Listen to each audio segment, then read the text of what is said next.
Hello guys, అందరికీ నమస్కారం. Welcome back to our channel. మేము రీసెంట్గా ఓంకారేశ్వరంకి వెళ్ళినామండి. ఆ ఓంకారేశ్వరంకి ఎట్లా వెళ్ళాలి, అక్కడ మా పరిస్థితులు ఎట్లా ఉంటాయి, మనకి హోటల్స్ దొరుకుతాయా దొరకవా, ఎంత ప్రైస్లో ఉంటాయి, ఎక్కడెక్కడికి వెళ్ళాలి, ఏమేమి చూడాలి అనేది నేను మీకు డీటెయిల్గా చెప్తాను.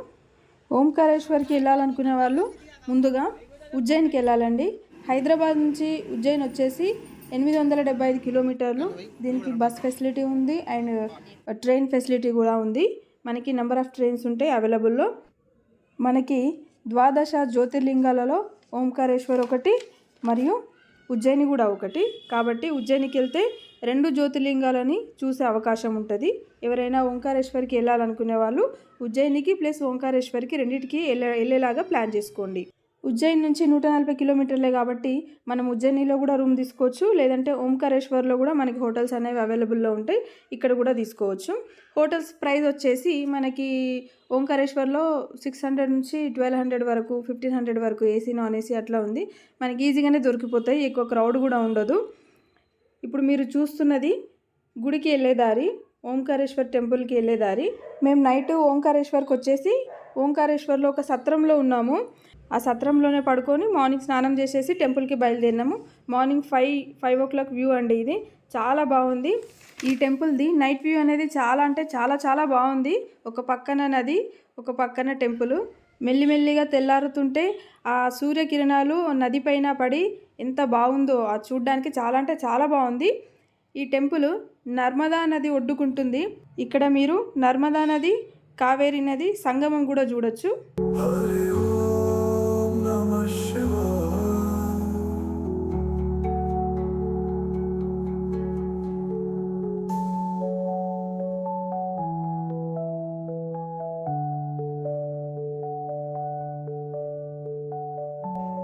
ఓంకారేశ్వరం స్థల పురాణానికి వస్తే ఓంకారేశ్వర్ అనే ప్లేస్ ఓం ఆకారంలో ఉంటుంది.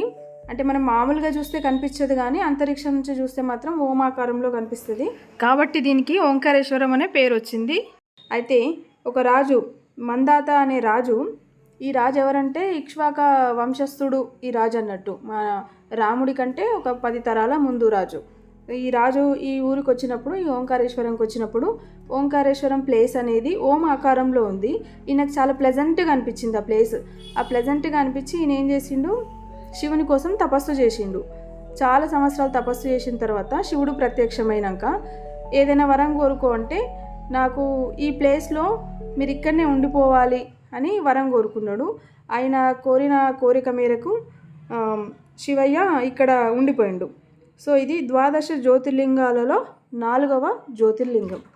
గర్భగుడి లోపల ఫొటోస్ వీడియోస్ అలౌడ్ లేదు కాబట్టి నేను తీయలేదు. మీరు చూస్తున్నది గర్భగుడిలో ఉండే జ్యోతిర్లింగం.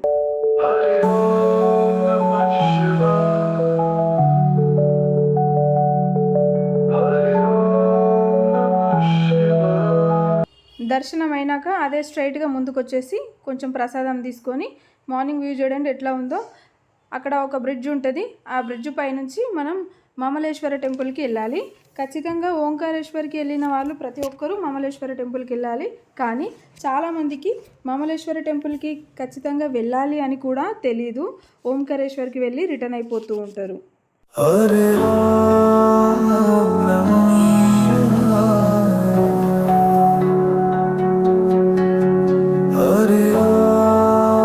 ఇదేనండి బ్రిడ్జ్. ఈ బ్రిడ్జ్ పై నుంచి మనం మమలేశ్వర టెంపుల్కి వెళ్ళి దర్శనం చేసుకుందాం. ఇక్కడనే వ్యూ పాయింట్ బాగుంటుంది.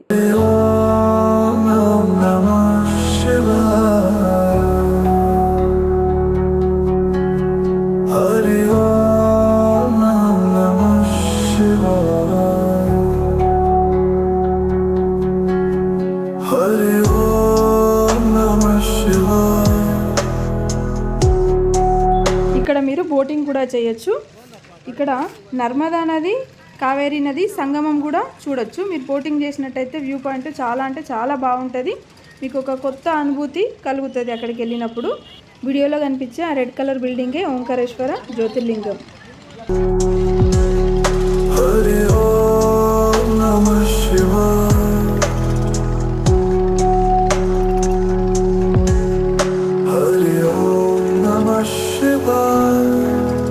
Hare Om Namah Shivaya.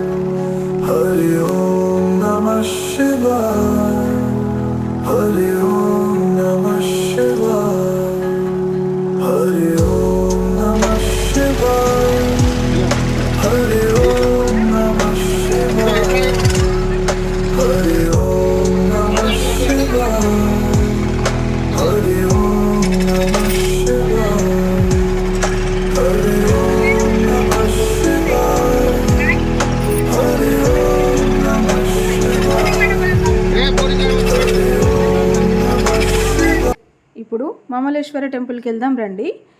ఓంకారేశ్వర్లో లింగం అనేది ఒకటే రూపంలో కాకుండా 2 రకాలుగా అంటే 2 లింగాలుగా ఏర్పడింది. ఒకటి ఓంకారేశ్వర లింగము, ఇంకొకటి మమలేశ్వర లింగము. మీరు చూస్తున్నది మమలేశ్వర టెంపుల్.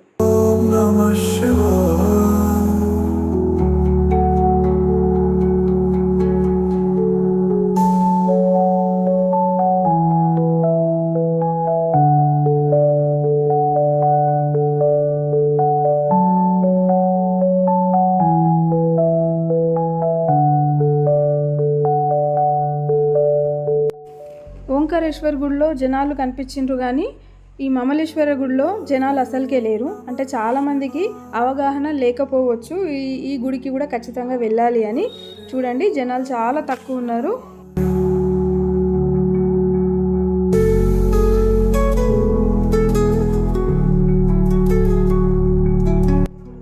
ఓంకారేశ్వర గుడిలో ఈ మమలేశ్వర గుడిలో శిల్పకళ చాలా అద్భుతంగా ఉంది. చిన్న చిన్న డిజైన్ కూడా క్లియర్గా కనిపిస్తుంది. గుడిలలోకి వెళ్తే మనసు చాలా ప్రశాంతంగా అనిపిస్తుంది కదా. ముఖ్యంగా శివయ్య దగ్గరికి వెళ్తే మాత్రం చాలా ప్రశాంతంగా ఉంటుంది. పొద్దున్నే లేచి స్నానాలు చేసి గుడికి రెడీ అయ్యి గుడికి వెళ్ళి అక్కడ దర్శనం చేసుకొని ఇంత ప్రసాదం తిని కాసేపు కూర్చుంటే చాలా అంటే అసలు మంచి ప్రశాంతత అనేది గుడిలోనే దొరుకుతుంది. నాకు తెలిసి లైఫ్ ఎంత సక్సెస్ ఉన్నా కానీ గుడిలో వెళ్తే ఆ ప్రశాంతతనే వేరు.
ఇదండి మన video. Thank you so much. జై హింద్.